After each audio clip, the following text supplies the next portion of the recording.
అందరికీ నమస్కారం. దైవతల్లి మతములోని పుర్రె విజన్‌కున్న కరోనాకు ఏమి సంబంధం ఉన్నదో వివరిస్తున్నాను.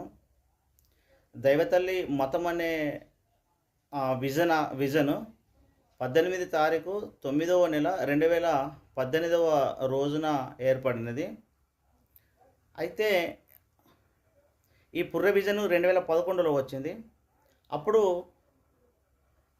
3 విజన్‌లొచ్చినాయి. ఒకటి రాజకీయ వ్యవస్థ మార్పు, రెండవది అన్ని మతాలను కలిపి ఒక మతంగా మార్చడము, మూడవది ప్రతి దుఃఖమును సంతోషంగా మారుస్తాననే విజన్.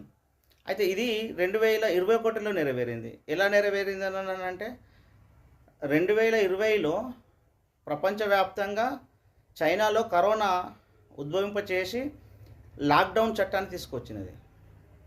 ఈ లాక్‌డౌను చట్టం వల్ల అందరికీ అనేక ఇబ్బందులు అవుతున్నాయి.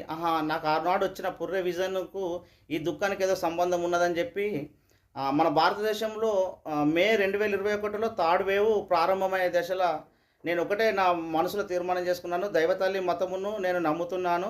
ఇది ప్రపంచమంతా తెలియజేస్తాను అని నేను తీర్మానం చేసుకున్న తర్వాత కరోనా వ్యాప్తి ఆగినది. ఇది నా విశ్వాసం మాత్రమే. మీరు కూడా ఇంక విశ్వసించండి. 100% ఏదో ఒకటి మీరు కోరుకోండి. అది మీ విజన్ అది నడిపిస్తానని కోరుకుంటున్నాను. ఇది దైవతల్లి మతంలో ఉన్న పుర్రె విజన్‌కు, కరోనాకు మధ్య ఉన్న సంబంధం. అందరికీ ధన్యవాదములు.